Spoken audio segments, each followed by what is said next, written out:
Hey, friends and listeners of the Switch for Good podcast. Yep, that's you. I have some really exciting news. Dotsie and I have started a Switch for Good podcast Facebook group. We created it so we can build a community of fans that will help us improve the show and deliver on the topics that you want to learn more about. So we want to hear what your favorite content is, what you want more of, and what you want less of. And if you like the length of the show, Dotsie and I are always talking about the length of the show, right, Dotsie? Yes. We want to tailor our show around the needs and desires of our incredible listeners, almost 500,000 of you. And it's really simple to join. Just go to our Switch for Good Facebook page. That's Switch, the number 4, and then Good. And then click on groups. And there we are, the Switch for Good podcast chat. You can post directly in the group, share ideas, talk to other listeners, and connect with like-minded folks. So go, run, join our Facebook group and tell us what you want.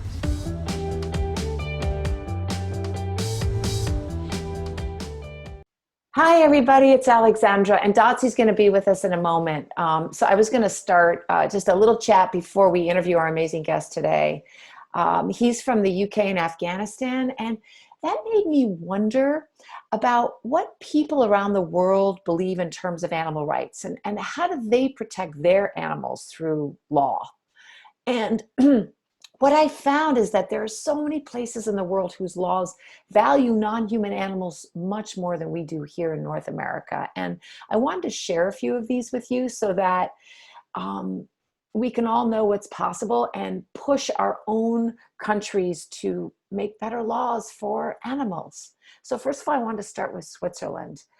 In 2005, the Swiss passed a law to ensure that all social animals, and by social animals, they mean animals, and they name them guinea pigs, goldfish, certain parakeets, and others, that need to live and be surrounded by their own species. So they passed a law that you couldn't have one of these animals without having at least a second. And they also gave certain specifications for the cage sizes of the goldfish, the parakeets, the guinea pigs, etc. I'm hoping they were big. I don't know how big they are. Just my 2 cents, I don't believe in any cages at all. That'll come up later in this talk. In 2018, also Switzerland banned boiling lobsters alive. You actually have to stun them first. And you can't ferry them around live on ice either. They have to be in their natural habitat, which I'm assuming is water. So even though I'm not for eating lobsters at all, this is a much less torturous way of them spending their last days. So I'm grateful for this law. Also in Switzerland, pet owners are required to attend classes to learn to take care of their pets. A lot of American owners could use that. In Amsterdam, the capital of the Netherlands, from 2022 on, it's going to be illegal to sell live lobsters and crabs in any of the 34 markets in Amsterdam, which I guess is sort of the same law as Switzerland, where they don't want people boiling lobsters alive. So they're going to get them already dead and hopefully killed in a manner that was this is probably an oxymoron, but that was as kind as possible. In most cities in Sweden and Mexico and in Rome and Monza, Italy, it's illegal to sell goldfish in a bowl. You know those small little bowls that goldfish, I mean, gosh, here in the United States, we sell goldfish in plastic bags, as I remember it, but you can't even do that in a bowl. So in bowls, actually, goldfish only survive a few days or even a month, but in the wild, they can survive for 20 years. So that just shows you how captivity does not make a living being's life longer. In Sweden, now I love this because I have such, my heart just hurts for so many dogs in the United States who are left alone for so long without being walked. But in Sweden, dogs have to be walked at least every 6 hours. And if you go to work for longer than that, or you're away from your home for longer than that, you have to find somebody to come in and take them out and walk them. Older dogs and younger dogs in Sweden have to be walked more often than every 6 hours. And if your dog is kept in a yard, that dog has to be taken out of that yard and walked somewhere else at least once a day. Also, dogs may not be kept in cages, which makes me really happy because I have to say this whole thing about crating animals drives me crazy. It's just easier for the human, but it's terrible for the animal, the non-human animal. And also in Sweden, spaces for dogs that they're left in have to have a window to let in natural light. Now, I'm talking about animal rights, but there's also countries who've given rivers rights, bodies of water rights, and this is part of the environmental personhood movement. In 2019, Bangladesh became the first country to grant all of its rivers the same legal status as humans. And they look at rivers as living entities in a court of law, so they're protected from pollution, illegal dredging, and human intrusion. So anyone who's accused of harming the rivers in Bangladesh can be taken to court, which I think is so amazing. And I hope that happens to all, also for all living creatures if they're harmed by humans. Humans can go to court for that. In 2017, so 2 years before Bangladesh, there were 4 rivers that were granted legal rights. One in New Zealand, one in Colombia, and 2 rivers in India. Whereas, by the way, Bangladesh, all its rivers are granted legal rights. In contrast, last year in 2020, here in the United States, a federal judge struck down a first of its kind law granting basic rights to Lake Erie. And this law was originally passed by the residents of Toledo, Ohio, which is on Lake Erie, and it was supposed to allow a human or corporation to be sued if they harmed the lake. But guess what happened? Big Ag fought back and the law was struck down. The judge said that the language was vague and it wasn't clear. Get this. The language was not clear on the appropriate balance between environmental protection and economic activity. Oh, that is such an American capitalist value where we always have to weigh the economics with the protection instead of looking at the long-term health and well-being of our planet. And that's why we're in the mess we're in now. Anyway, Dotsy's here. Hey, Dots. She's going to introduce our really inspiring guest today. He loves climbing mountains in his spare time, but in his chosen calling, he moved mountains to bring almost 200 animals he loves to safety. Take it away, Dotsy. Heroism isn't defined by just one single act. True heroism takes time to establish. It's acting selflessly for the salvation of others. And our guest, Pen Farthing, has over a decade of heroic deeds on his resume. Pen served in the British military for 20 years, earning the esteemed status of Royal Marine Commando. His deployments to Iraq and Afghanistan led to what would become his legacy, the founding of Nowzad, an animal clinic, shelter, and donkey sanctuary in Kabul. Since 2006, Farthing and his staff, many of them Afghan women, have reunited over 1,600 soldiers with the dogs and cats they fell in love with while stationed in Afghanistan. Nowzad also offers veterinary training for locals and educates the public on animal welfare. Named a CNN hero in 2014, Pen has continued to act for the animals, successfully evacuating over 160 Nowzad cats and dogs after the Taliban coup this summer. We are very humbled by your work, Pen. Thank you so much for coming on the Switch for Good podcast. Well, thank you so much for having me. And that I'm kind of blown away by that intro, to be fair. So thank you.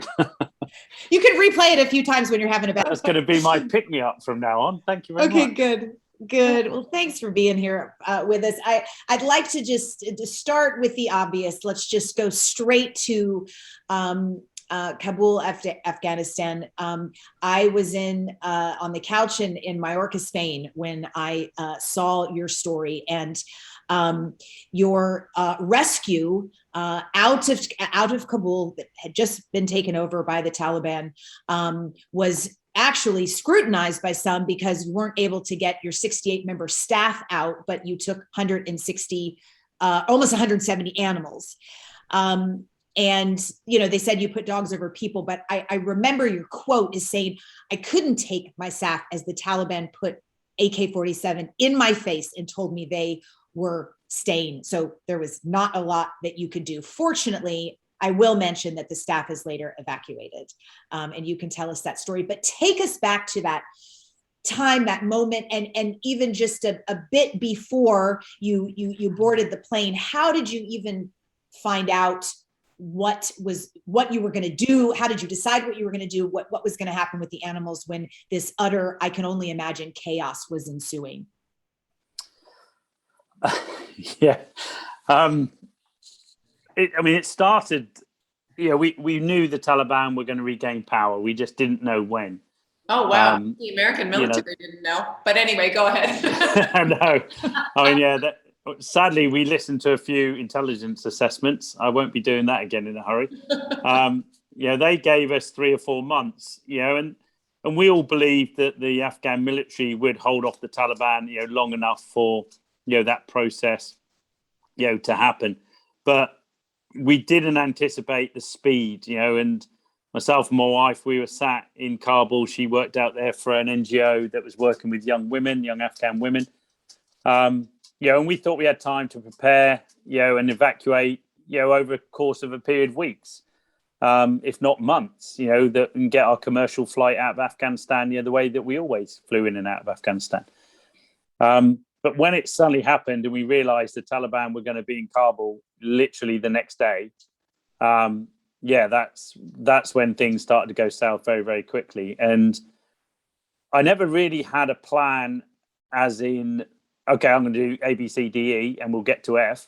It was, right, we've got to evacuate everybody. We've got to evacuate all the animals, and we're going to rent a plane. And it was kind of that emotion that, that's what we're going to do. Let's make it happen.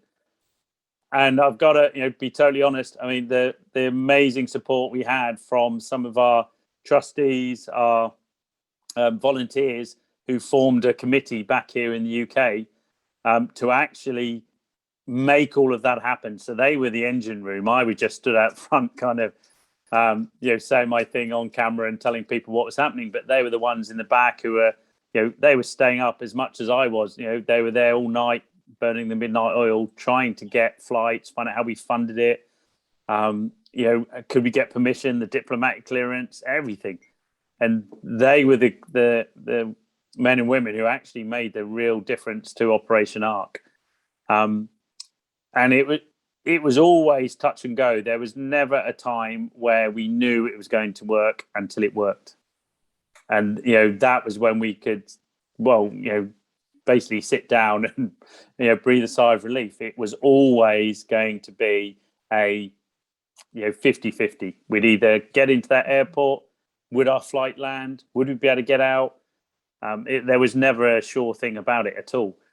And I'm sure and I'm sure we'll touch on it in a bit, but there were so many moments where it all seemed like it was going horribly wrong.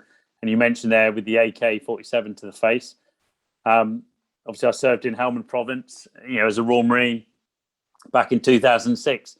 And I can honestly say having 3 AK-47s over the course of 8 hours, I think it was 9 hours, pointing to my face or pointed at me was probably, the worst time out of all of it. Being back in Helmand was actually a breeze compared to what we went through, I think, getting to that airport and then having to come out on that first go. So, there was never a sure thing about it. It was always, I want it to happen, but I have no idea if our plan is going to happen.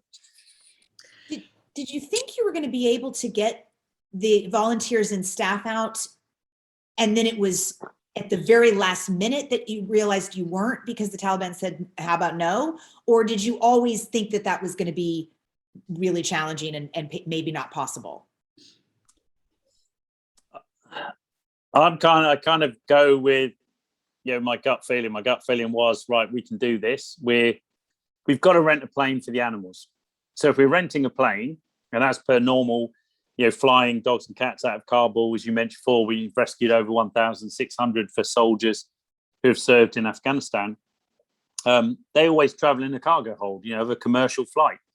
So my theory, my thinking was, well, if I just hire a commercial flight, I can put the staff into the, cabin, the passenger cabin, and the animals will go in the cargo hold as they always do. I didn't see a a drama with that at all. And I had so many people saying it was dogs over people. And we're like, well, we're going to have a plane that can take both.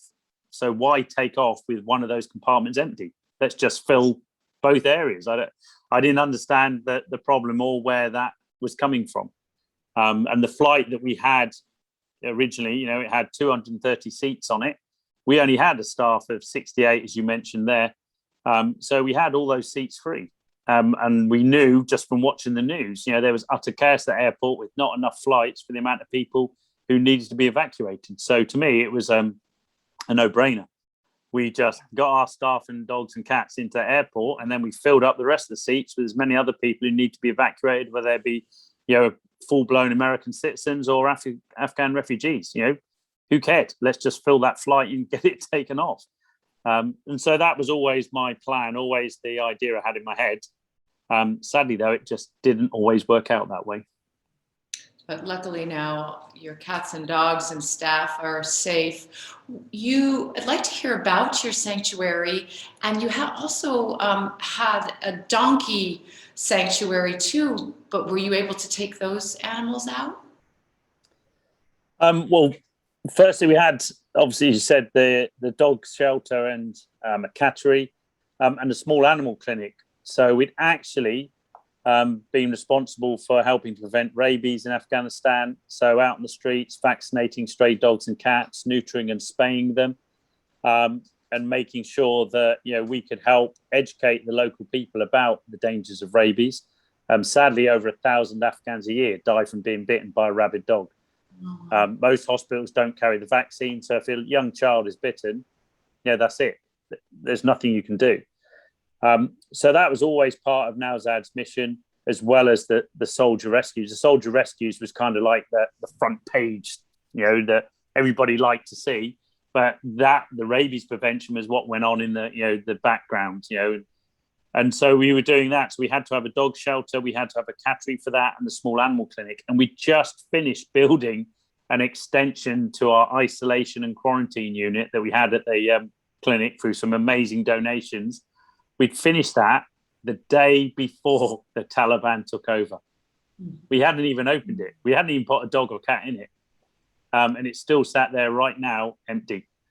And as you alluded to there, we had a donkey program. So one of the most abused animals in Afghanistan is the working donkey or the working horse.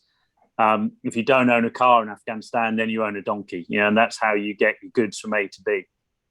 And so we were running a program where our team went out 3 days a week, and basically they just stopped donkey owners with their donkeys and then gave the donkey a health check. If the saddle or harness needed replacing, we used to replace it for free. We'd vaccinate the animals, give them obviously their health checkup, and then we'd ask the owner if we could come back to their house to see where they kept the donkey, and then we'd help them with that facility and build it up or replace it. And the deal was, the payback was that they had to then stay in touch with us so that we could check on their donkey in the coming weeks, months, years. So we actually had 12 donkeys, 2 horses that all former working animals that had been rescued were in our sanctuary, a bull called David, and a goat called Jar Jar. They are all still safely being looked after. As you mentioned there, you said we got 68 staff that were going to be rescued. After the absolute horrendous evening at the airport, where sadly American US Marines were killed by the suicide bombing that we were caught up in, one of our staff decided he wasn't going to go through that again. He didn't want to, go through trying to get into that airport a second time. And we also had staff that we couldn't take everybody's families with us, not all the families. And so they decided they would stay in Afghanistan with their families. So we've got 5 staff actually still in Kabul. So we can't run a program as such yet because we're not yet registered with the new Taliban government, same as any NGO. So you've got like Oxfam, Save the Children, UNICEF, all of those still can't operate the programs because nobody will recognize the Taliban government. So our donkeys are being looked after by our staff. We left funds for them to be able to do that. So they're not going anywhere. And we're hoping, in the coming months that the Taliban, as donkeys, are basically a lifeblood of whether you're a Taliban or whether you're normal Afghan, they'll let us carry on with that project. So we're just holding water at the moment, treading water, and we'll see what happens in, the coming months. Can you paint us a picture of how cats and dogs, you talked a little bit about donkeys, and you have some terrific videos on your site of donkeys pulling huge amounts of weight, and actually you pulling huge amounts of weight too, to show how hard it is for a donkey how hard a donkey works. So we can talk, I'd like to talk more about donkeys, but I also would like to get an idea of how animals are treated as a whole in Afghanistan, and how that your clinic was able to and your sanctuary was able to maybe change or improve the conditions or the mindset of the culture there. I'm just going to have to interrupt just for 1 second. Ragnar, what are you doing? Don't do that. Wait. So, because I've only just got back to the UK, so he's there. You can just see it. Ragnar. Hello. Just going to have to. He's decided he's bought there's some treats. I'm just gonna have to pick them up before they eat them. Okay. Guys, John. Oh, would you mind picking those up? Thank you for us. He decided to help himself off the table. So they're learning. They've never been house dogs before. So they've been living in the house for about 10 days now. So we're kind of letting them know what they can have and what they can't have. So he does like helping himself to the table every now and again. To go back to dogs and cats. So it's a massive misconception that if you're Muslim, you hate dogs and cats. It's not about that at all. When I found in Afghanistan that it's just like being in America. You can walk down the street and I could do a quick poll and say, right, I'm going to grab 10 people and find out whether they like dogs or cats. And 5 will say I absolutely hate them, and 5 will say, oh, I love them. And it's the same in Afghanistan. And by the end, when sadly we were forced to leave in August, our clinic was nearly 75% of our clientele were Afghan locals who would bring in their dog or cat that they had as a pet. Or they'd bring in an animal they found that had been injured out on the streets. We used to run the Afghan Animal Hero Awards. And so anybody who brought in an injured animal to us, we'd make sure they got a certificate from us, saying basically how special they were and how valuable to society, that they'd actually taken the time not to just turn a blind eye, but actually go to that animal in need. And obviously sometimes it was a big stray dog, so they were unable to obviously pick it up and bring it to us, but they could call us, let us come out to them, and then we could bring that injured animal back to the clinic. So that Afghanistan and the Afghan people want animal welfare. They want to have some form of stray dog population control, and a humane one. And so we were able to deliver that for them, and that's how we got by. That's how we, our program basically flourished. And you again at the intro there, that fabulous intro, thank you, which I will be playing back again and again. But we had our female Afghan staff. These young women, absolutely made, and I've obviously got to include our young guys in there as well. But they were so passionate about animal welfare.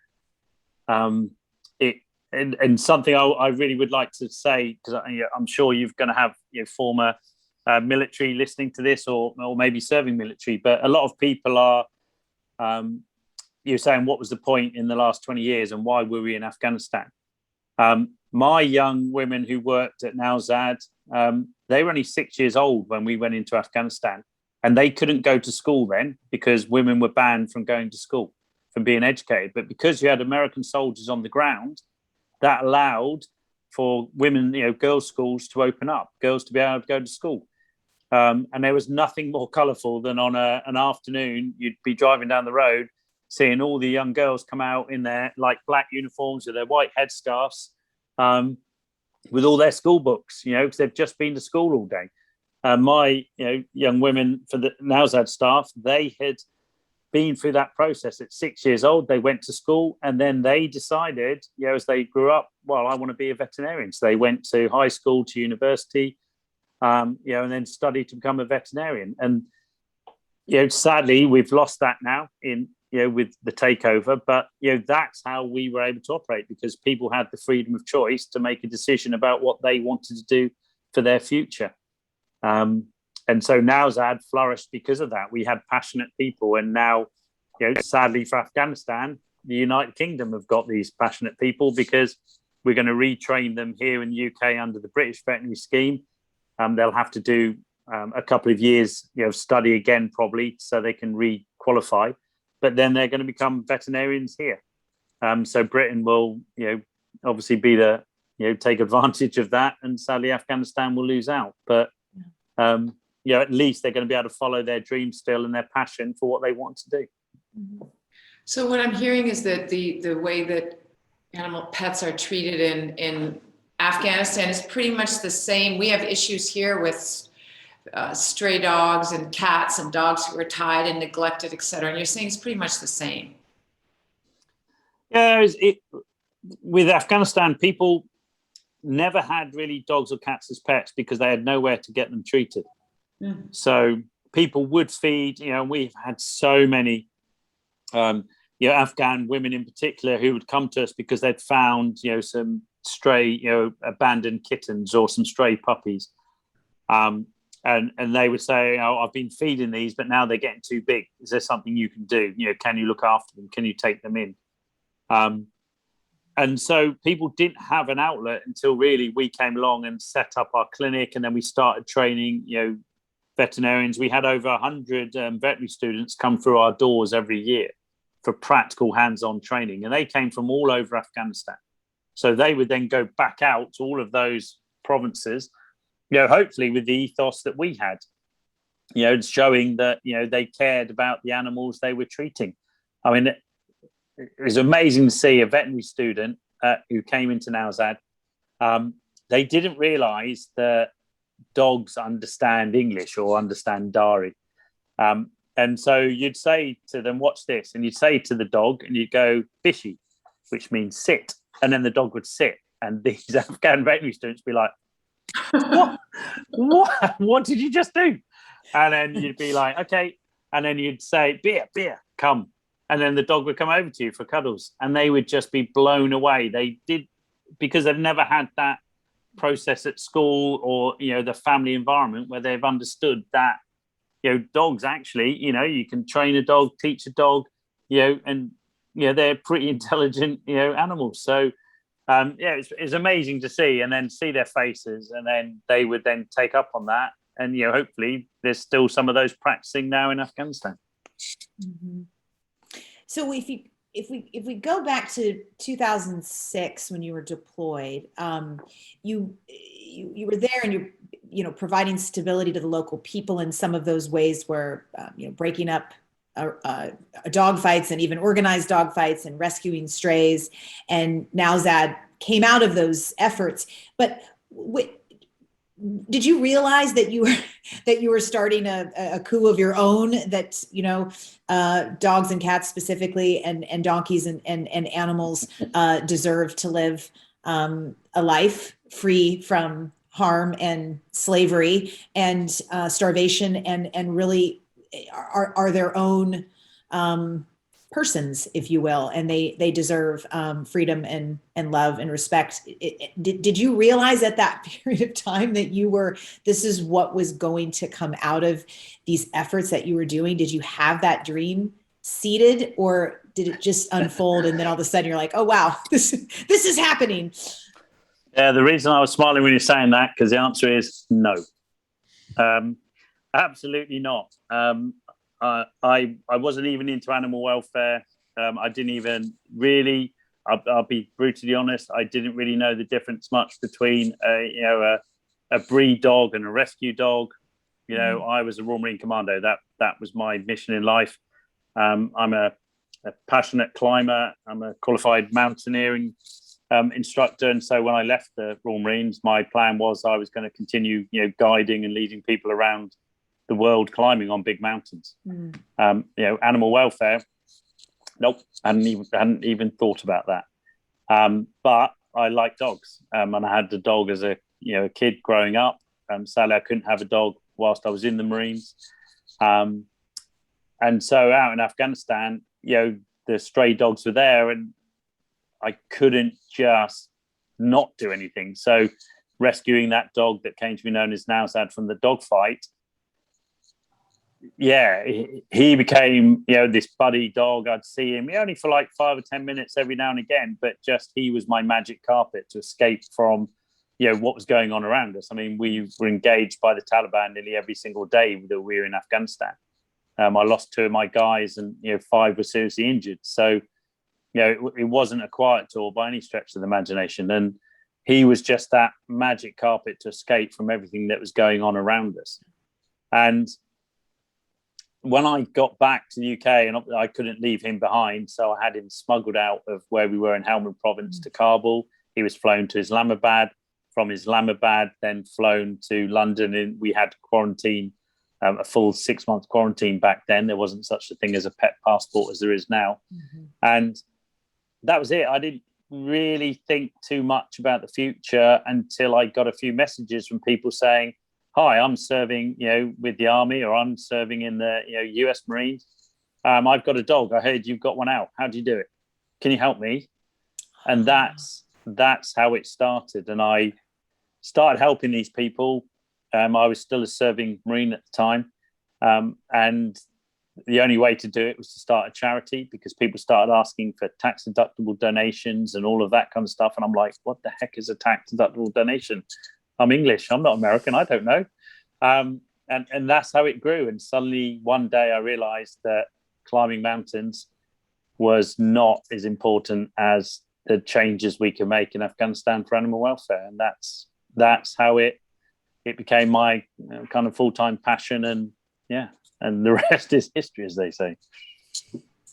Share with us some maybe a story or two about the reuniting of an animal with a soldier, sort of like the story you just told us of Nowzad, bringing him to your home in the UK.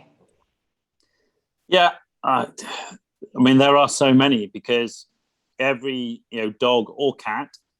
I mean, I always took the mickey. There's one Marine. I won't mention any names. I'm sure they don't want me to, but it was a US Marine as well.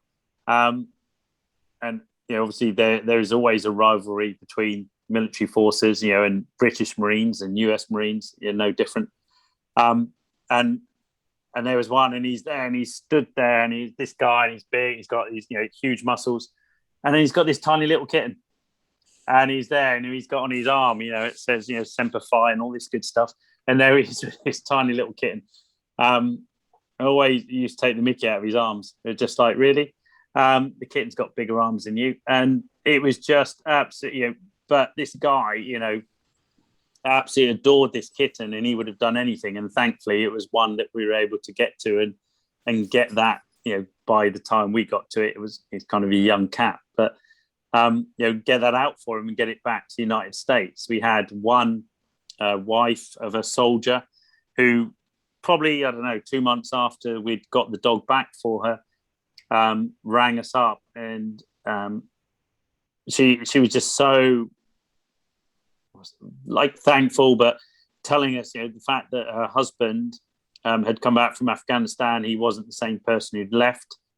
They'd seen obviously quite a few atrocities whilst they're over in Afghanistan and been through quite a bit. But she said he's normal when he comes back from a walk with that dog that you rescued for him. And to us, that was just, it made it so worthwhile. Just hearing those kind of stories. And it, and of all of those, like you said, over 1,600 now. It's not just to America. It's been to Britain, Holland, France, Germany, Spain, Australia, South Africa, Japan, all over the place. Anywhere that a soldier has been serving in Afghanistan, we've normally ended up having to help and support them. And we ended up running a program at the US Embassy for The staff there, they had a cat program, because you imagine, you're in the US Embassy, you actually don't go out. So you're there for like nearly 2 years and you don't go outside. You're just in this big embassy. Yeah. And they had cats. And apparently at one particular time, the ambassador didn't like cats. So he started a program to cull the cats. And obviously you imagine that the cat people were like, whoa, that's not going to happen. So they came to us and said, what can we do? How can we stop them from culling the cats? So we came up with the cat program for them, where we vaccinated all the cats for rabies. So there's no way the cats could pass this on to and obviously neutered and spayed them.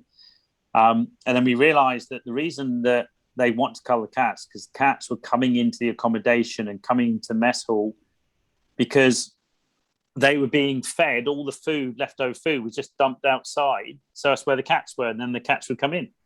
So we started a program. We said, we'll build some cat cabins away from the mess hall. And actually those staff who, actually like cats, make yourself a roster and go and start feeding them away from where you don't want them. And that's what they did. And, and that cat program continued until obviously, the embassy collapsed this August. And the same, we did that at the British Embassy, Canadian Embassy. We did some work for the Germans, the Japanese.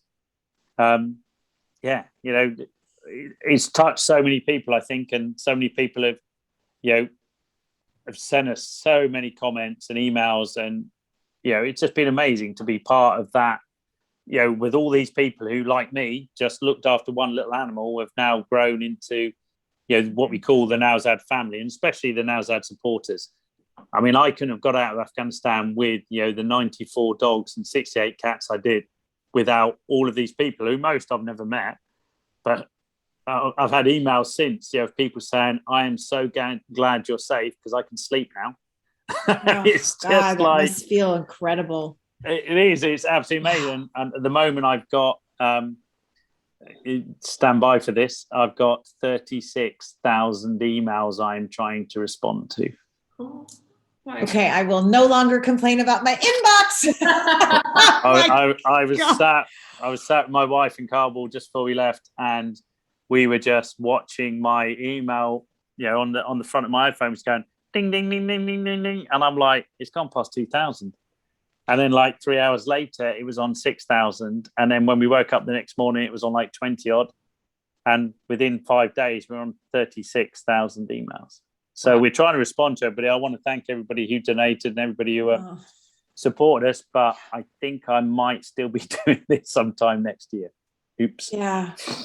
So many of us were just like glued to, understanding what was happening there and what was going to happen as you traverse through getting out of there. And so the big question on so many mind, I'm sure that's listening, is, what the animals that you got out, the 94 dogs and how many cats? 68 cats. I actually, 68 cats. I tried to get, 74 cats out. Sadly, we lost 6 of them during that airport attack. When the I should correct myself there. Not lost them. They died, but I explain why. So when we were turned around at gunpoint, so we got in the airport, and it'd been an absolutely horrendous 14 hours of trying to get from our house, which is only 5 miles away from the airport, into the airport. And we had the paperwork the British had given us, but as we got inside the airport, there was like I don't know. I'm trying to think what I can compare it to. So like, if you go to LAX and you drive in, but you're actually not into the airport yet, you've still got to drive and get to the parking lot, and then you got to get from the parking lot to the actual terminal. So we'd basically got into the parking lot, and then we had to get to the terminal. So it's still Taliban control.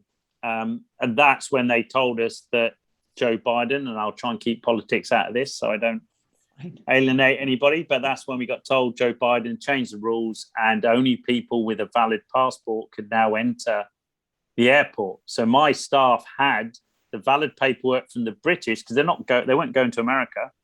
But Joe Biden said anybody who enters the airport has to have a passport. He won't accept anybody else anymore. And so that's why we were turned around by the Taliban. And I actually begged with them to let us through because we had the paperwork. And that's when they put the gun to my head and said, no, get out of here. You'll take your staff with you. And the second they said that was when the 2 suicide bombers detonated at the gate, which was literally about 500 meters away from us. Oh my God. So Joe Biden actually might have helped you, is what you're saying, telling us actually.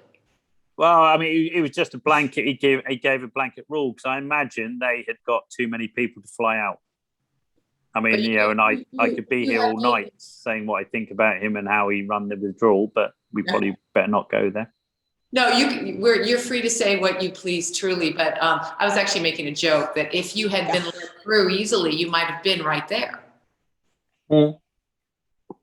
Yeah, I mean, we if they had let us that second, we'd have gone. We'd have been through, and then this would have been thankfully, it's a happy ending story now anyway, but it would have been a happy ending story a few days before. When the 2 suicide bombers detonated, as you can imagine, the Taliban were there, all hell broke loose. And sadly, I think over 130 people died in that bombing that night, including 13 US Marines who were stood there.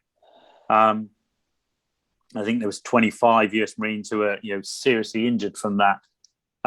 But we're being ushered away at gunpoint. That goes off. The Taliban go into panic mode.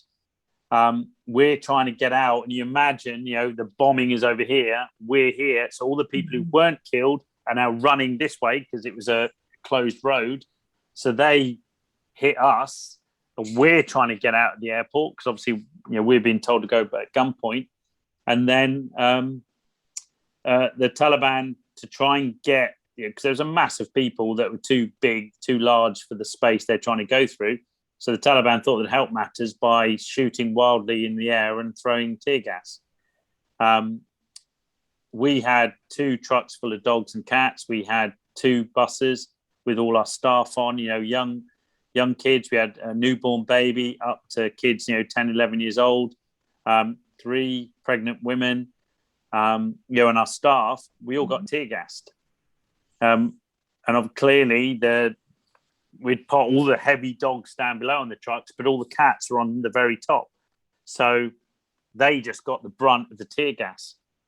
And, tear gas, for us is, pretty bad. You want to throw up, your eyes are, you're basically crying, it's stinging.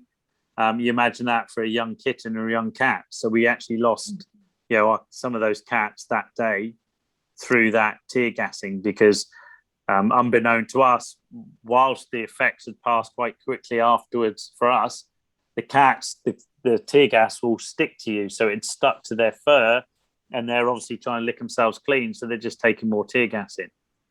And there was nothing we could do about it because you couldn't take them out of the crate. You couldn't just pull over and stop because we're being, I use the word ushered by the Taliban to get out of that area. And then as we got out of that, we hit another Taliban checkpoint. Everybody thinks the Taliban is one unit. They're not. They are different factions that all end up working together. But we then got hit in another Taliban checkpoint, spent another hour there trying to prove who we were and why we were driving with 2 trucks of dogs and 2 coach loads of Afghan nationals before they allowed us back home to the Nowzad clinic.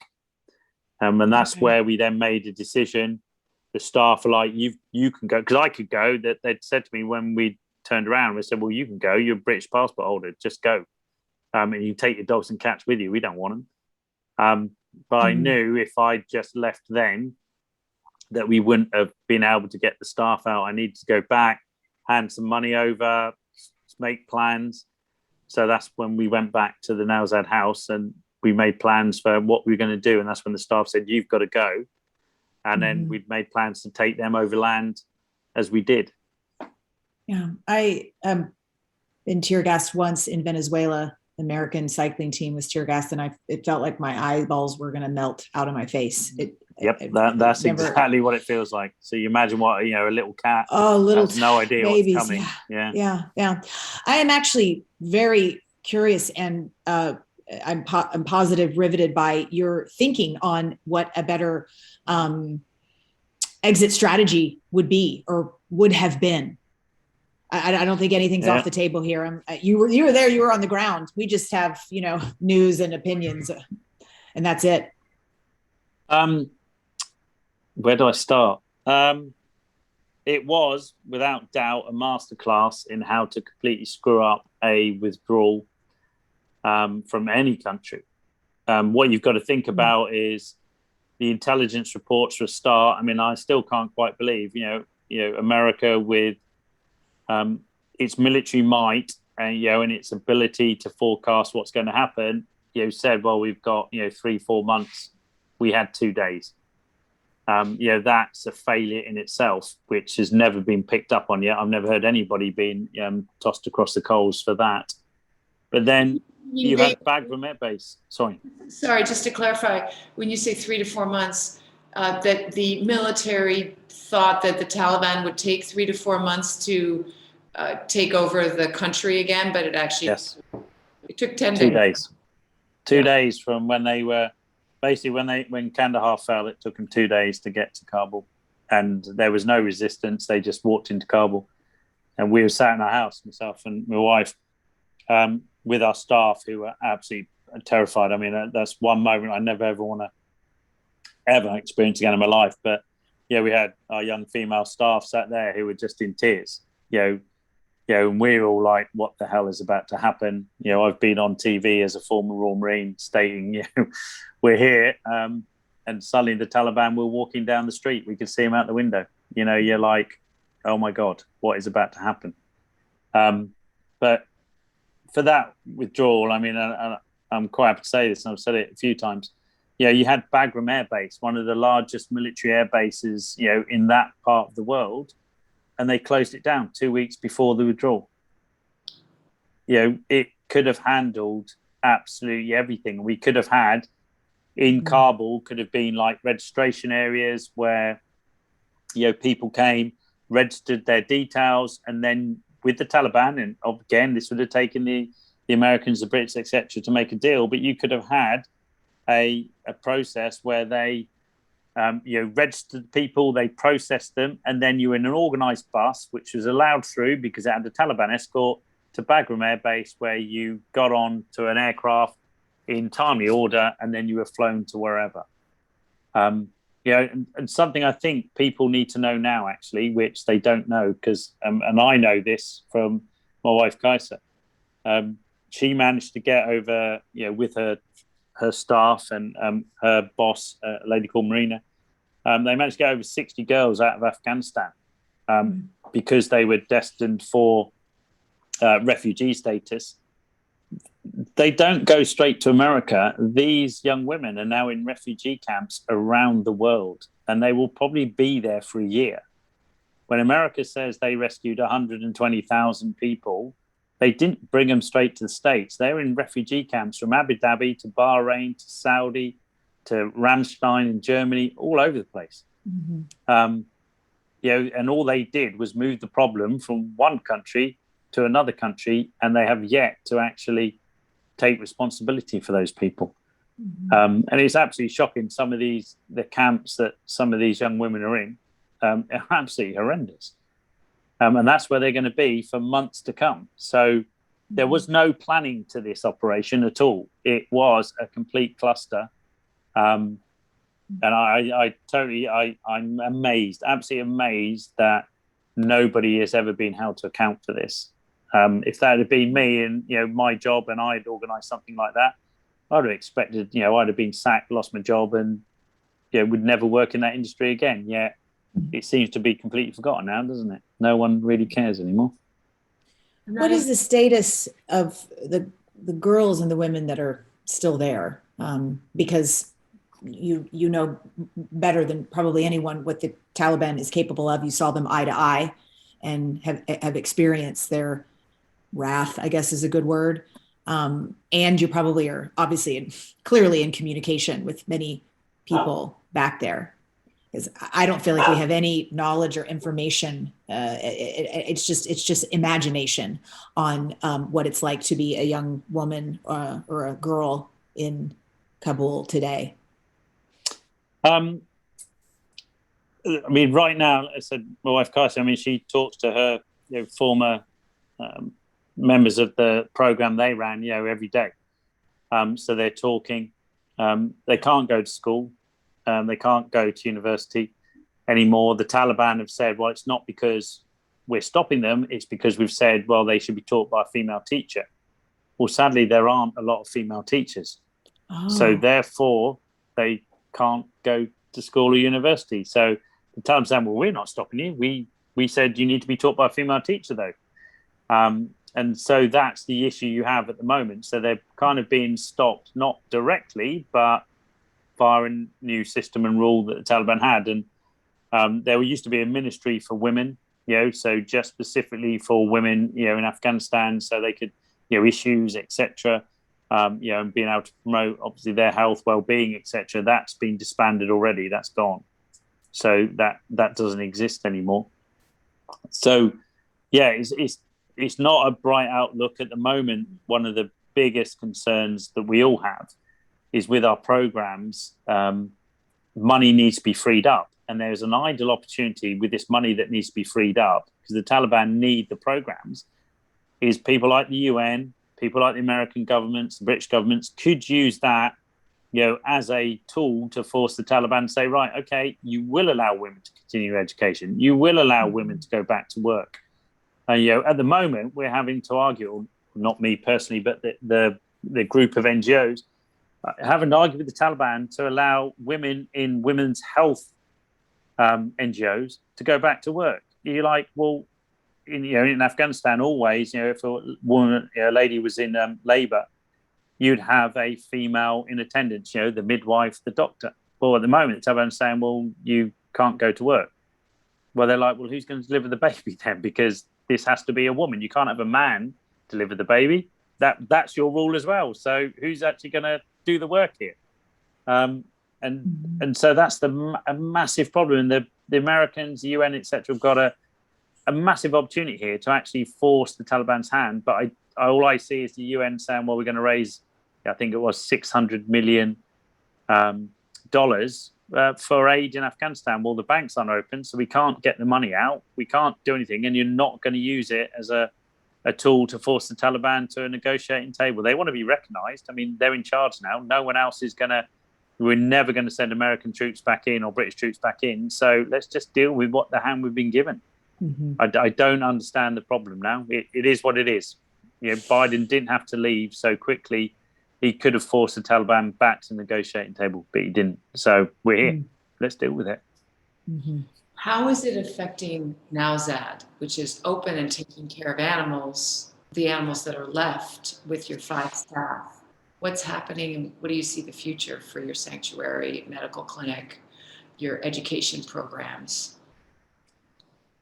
There's too many unknowns there. With our donkey program, we're hoping we'll be able to run that again. But at the moment, there are none of us as NGOs, so none of the other charities out there, whether, like I said, whether they work with women's health, with kids, for education, whatever it is, none of us have been recognised yet by the new Taliban government. So we can't just go and start a program up because we'd be illegal. And clearly, Afghanistan, that there is a tax system, Ministry of Economy, Ministry of Finance, Ministry of Interior, all of that, which you have to be approved by so you can run a program. So at the moment, we just, like I said before, we're treading water. We can't do anything for that program. Again, our dog and cat program, we don't know if we'd be able to run it, because we don't know who we could talk to in the Taliban government to find out if we could run it. So we're thinking now, at the moment we're dealing with resettlement of staff as they arrive in the UK, and some of them started arriving in the last few days, rehoming the animals that we brought back and reuniting them with their owners. But we're thinking that we'll potentially carry on our working animal program in Afghanistan, but our dog and cat program will take somewhere else. Potentially where people aren't going to be as aggressively against it as potentially the Taliban might. So, we don't know where that's going to be yet. We're going to wait. We haven't had any time off yet since we came back. It's been non-stop getting everything processed, ready for the staff to come back. So we're going to look to Christmas, have some time off, and then in the new year decide where we're going to go next. And that could be, Egypt, Romania, China, Mexico, wherever. Who knows where Nowzad's going to go next? We're going to look at this as an opportunity rather than a negative process. We're going to be there to do something totally good somewhere else in the world, and then also keep our foot in Afghanistan. That's what we hope. Yeah. So these 94 dogs and 68 cats, I know everybody's wanting to know how many have been reunited with their owners, how many have been adopted. Are there 50 animals living in your house? Where are they? How are they doing? What happened? Well, I'm just going to go on a little walk. Let me just go. You might have seen that he became a little bit of a star during the evacuation, because of just who he was. So meet Lily Ewok. Oh my heavens! Hey, Lily Ewok, how you doing, buddy? Pomeranian?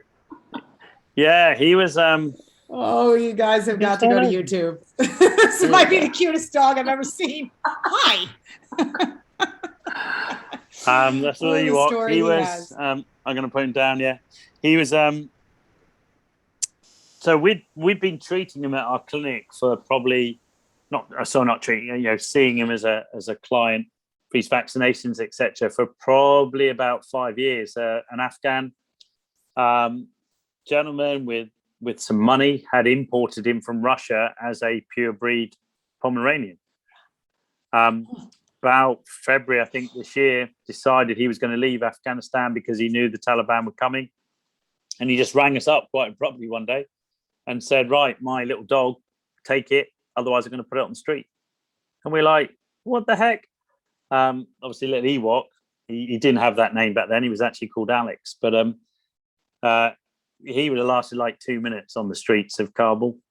He would have been snacked for one of the other stray dogs out there, or hit by a car or whatever. So we said, well, of course, just bring him to the clinic. And because he was so small, we couldn't put him in one of the outdoor runs with the other dogs, especially February time. It was incredibly cold out in Afghanistan. So he became a house dog straight away. And that's where either he fell for my wife or she fell for him. I'm not sure. So, within like a couple of days, I'm like, why is he sleeping in our bedroom? Why is he now sleeping on my pillow? How did this progress to that stage already? And so, that's where Ewok came from. And that's why, he's with us. But he was already, as I said, we've been vaccinating him for, years before. So he was already rabies vaccinated, just getting his boosters every year.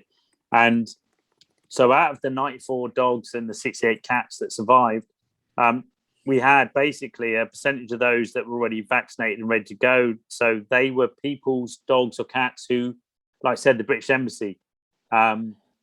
We had some from the Japanese Embassy. We had some Canadian, a couple who were out in Afghanistan working. They had some cats. And so we're now trying to reunite those, but because we didn't know we were going to be bringing to England, because that was never in the plan, so they weren't processed through. We have a thing called DEFRA here, Department for basically Environment and Rural Affairs. So they have a system you've got to do to get into England. It's not like the United States where you just show a rabies vaccination and you're in. Here, there's a whole process, and your dog actually has to be blood tested before they can come in. So we hadn't gone through that process because this Canadian couple were never going to bring their cats to England. So some of those are still in quarantine now because we're having to obviously go through the process of then working out how long they need to do, or DEFRA works out how long they need to do relevant so they can come out. And then we'll have to ship the animals to wherever their owners are, because they're not, Canadian couple aren't in England. Yeah. And we've also got a soldier rescue dog, a dog called Flower for an American soldier. And then if you recall, back in, I think it was 14th of July, the Centre for Disease Control decided to ban the import of all dogs from 131 countries that got a high level of rabies. So Afghanistan was one of those. So from July this year, we've not been able to send dogs to America. So we've got a couple of those dogs are with us now. They've got to stay with us for 6 months before we're allowed to ship them to America. So it's incredibly complicated. And I have a lovely lady called Jen.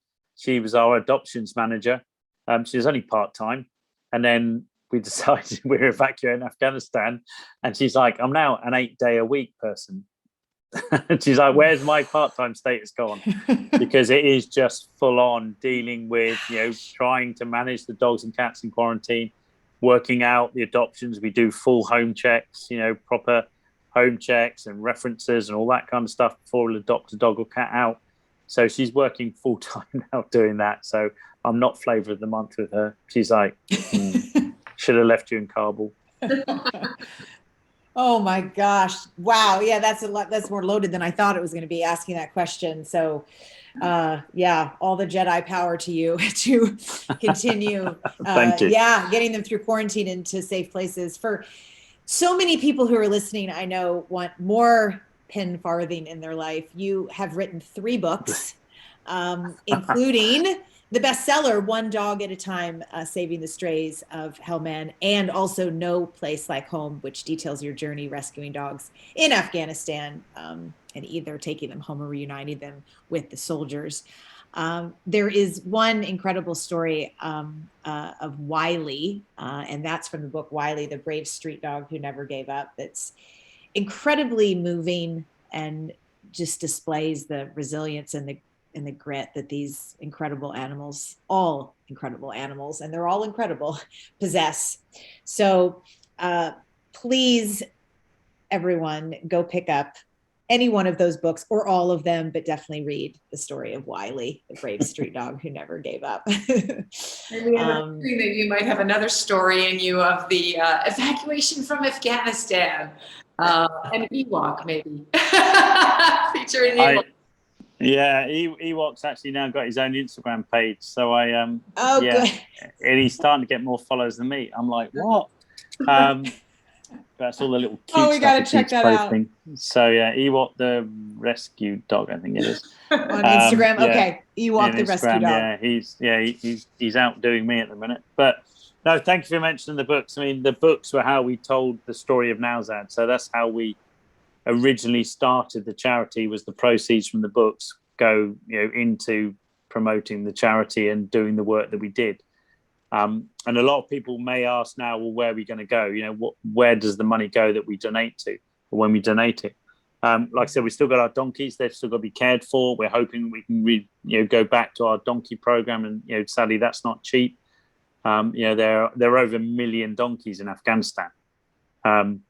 When I watched the videos with you, you had a video where you showed the string that the donkeys wear as harnesses, and they're pulling hundreds of pounds, and so this string is just getting into their skin and really making it even more difficult. So what your charity does is give them proper harnesses which can at least distribute the weight with less pain, right? Yep.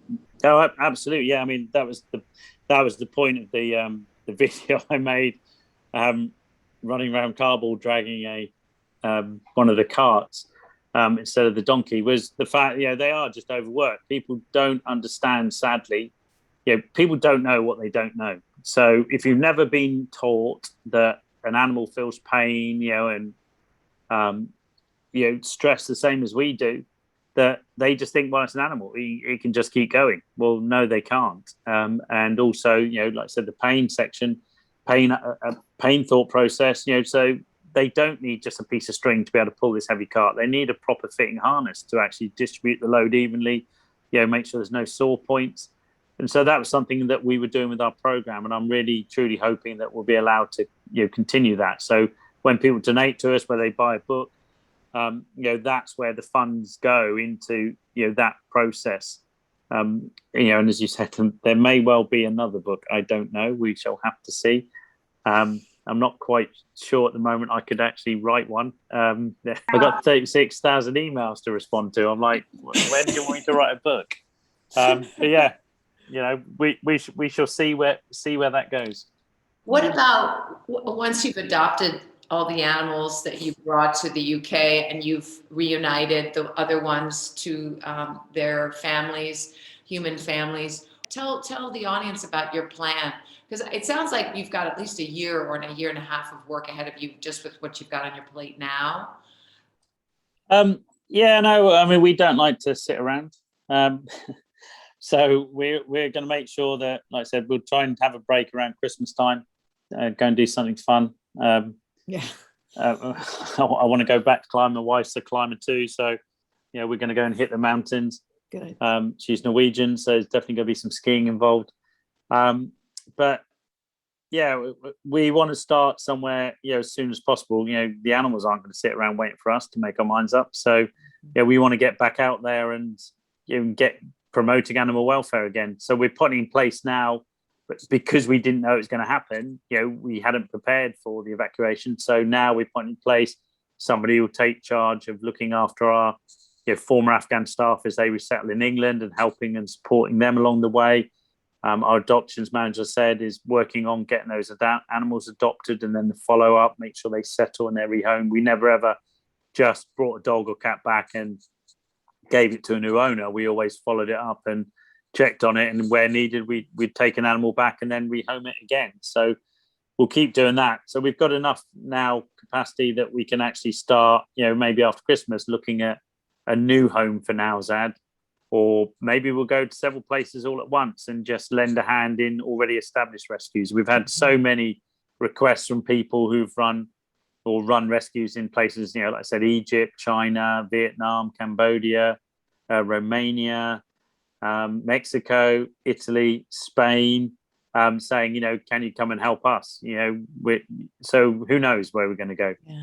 And I'd like to, though, be doing it sooner rather than later. Like I said, the animals aren't going to sit around waiting for us. So, we might as well get on with it. There's plenty of time just sit around later on when we're old, but we'll get there. There you go.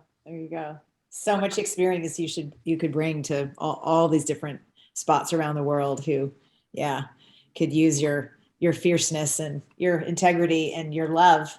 So.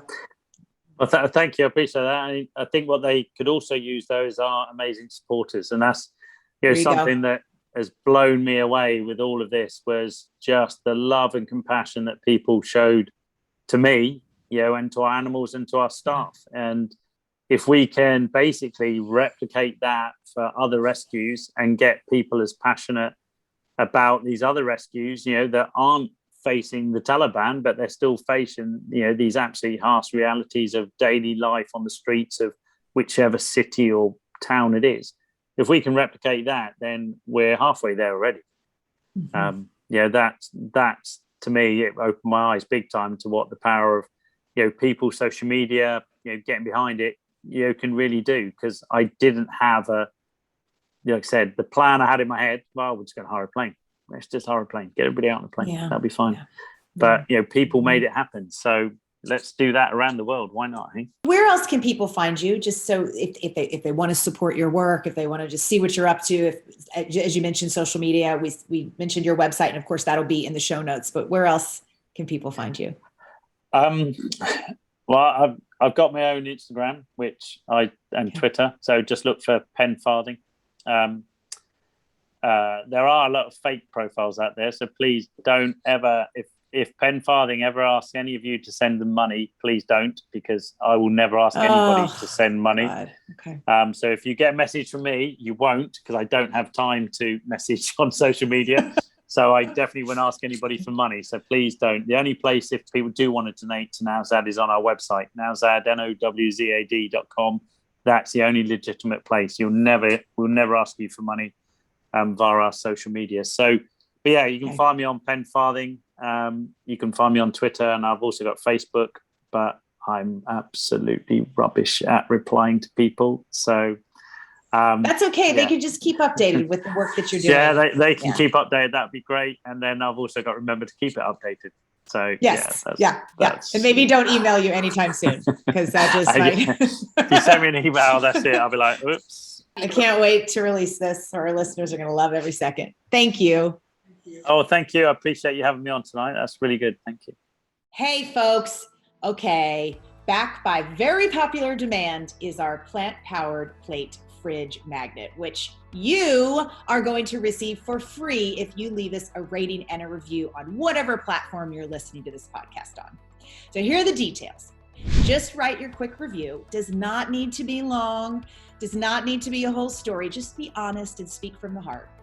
Then take a quick screenshot of the review you wrote and email it to us at podcast@switchforgood.org. That's podcast@switchforgood.org.